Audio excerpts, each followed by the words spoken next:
여러분, 정말 순수한 기쁨으로 가득 찬 시가 있죠? 바로 시편 126편입니다.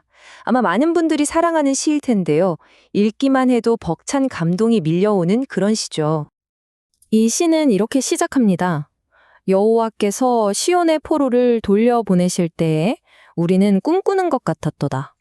와, 꿈꾸는 것 같았다. 정말 아름다운 표현 아닌가요? 이 한 문장만으로도 그 벅찬 행복감이 그대로 전해지는 것 같아요. 그런데 만약에 말이죠. 이 아름답고 순수한 꿈이 사실은 아주 오래된 학문적 미스터리의 중심에 있다면 어떨까요? 네, 오늘은 이 단순한 기쁨의 노래가 아니라 그 안에 숨겨진 아주 깊은 수수께끼를 한번 파헤쳐 보려고 합니다.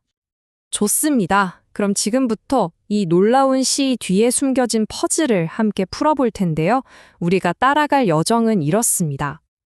일단 이 시를 처음 딱 읽으면 어떤 느낌이 드세요? 그렇죠. 정말 오랜 고난이 끝나고 마침내 찾아온 그 벅찬 기쁨, 그 감격, 이런 게 느껴지잖아요. 이게 바로 우리가 이 시에서 가장 먼저 그리고 가장 강렬하게 느끼는 감정일 겁니다. 하지만 바로 그 단순한 이해에 잠깐만요? 하고 질문을 던지는 두 가지 아주 큰 학문적 논쟁이 있습니다. 그리고 바로 이 논쟁들이야말로 시편 126편의 의미를 완전히 뒤바꿀 수 있는 그런 열쇠가 됩니다. 자, 그 핵심 질문은 바로 이 두 가지입니다. 첫째, 아주 결정적인 히브리어 단어 하나가 있는데 이게 대체 무슨 뜻이냐는 거죠. 그리고 둘째, 이 시에 나오는 사건들이 과연 과거에 이미 일어난 일일까? 아니면 미래에 일어날 일에 대한 이야기일까? 이 두 가지 질문에 대한 답이요, 시편 전체의 구조와 의미를 푸는 마스터키가 됩니다. 자, 그럼 본격적으로 수수께끼를 풀어볼까요? 첫 번째 단서부터 시작하겠습니다. 그건 바로 단어 하나입니다. 바로 쉬바트라는 히브리어 단어인데요. 이 단어를 도대체 어떻게 번역해야 하느냐, 바로 이 지점에서부터 학자들 사이에 아주 큰 의견 차이가 생겨납니다. 자, 보세요. 정말 흥미롭죠? 이 쉬바트라는 단어를 운명이라고 번역하면 이 시는 시온의 좋은 운명이 회복되는 것에 대한 좀 더 보편적인 노래가 됩니다. 그런데 이걸 학자들이 약간 수정해서 쉬부트, 즉 포로라고 해석하면요, 이야기가 완전히 달라지죠. 이건 바빌론 유배에서 돌아온 아주 구체적인 역사적 사건에 대한 노래가 되는 겁니다.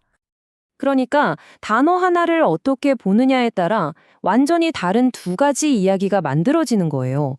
정말 사소한 차이 같지만 이게 시 전체 스케일과 배경을 극적으로 바꿔버립니다. 자, 첫 번째 단서는 확인했습니다. 바로 쉬바트라는 단어였죠. 그럼 이제 두 번째 단서로 넘어가 보겠습니다.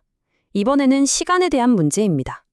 과연 이 시는 과거를 이야기하고 있을까요? 아니면 미래를 이야기하고 있을까요? 여기에 또 두 가지 관점이 팽팽하게 맞섭니다. 하나는 1절에서 3절까지의 내용이 이미 일어난 역사적인 구원을 돌아보며 감사하는 일종의 회상이라는 거고요. 다른 하나는 아니다, 이건 아직 오지 않은 구원에 대한 예언적인 선포라는 거죠. 흥미로운 건 이걸 과거 사건으로 보면 굳이 원문을 고칠 필요가 없다는 거예요. 자, 단어도 살펴봤고 시제 문제도 살펴봤습니다. 굉장히 복잡해 보이죠?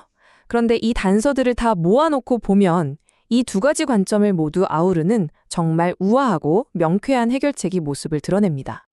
바로 이겁니다. 시편 126편은 3부작 구조를 가지고 있었던 거예요. 먼저 1절에서 3절까지는 과거, 즉 하나님이 행하신 놀라운 구원을 기억합니다.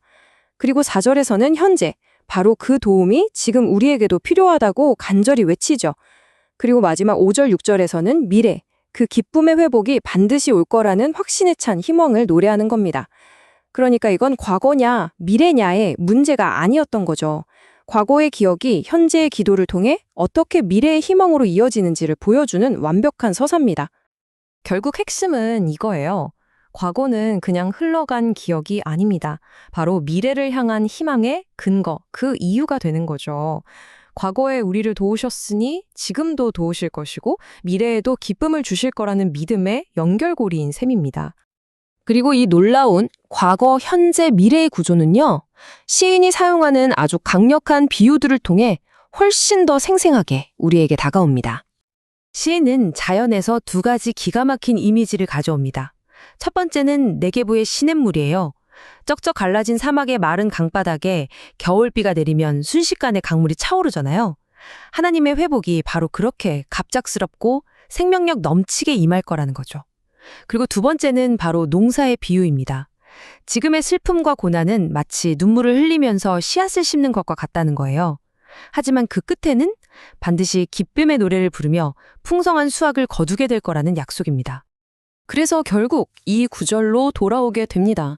눈물을 흘리며 씨를 뿌리는 자는 기쁨으로 거두리로다. 우리가 이 시의 구조를 이해하고 나니 이 구절이 그냥 아름다운 문장을 넘어서 훨씬 더 깊은 울림으로 다가오지 않나요?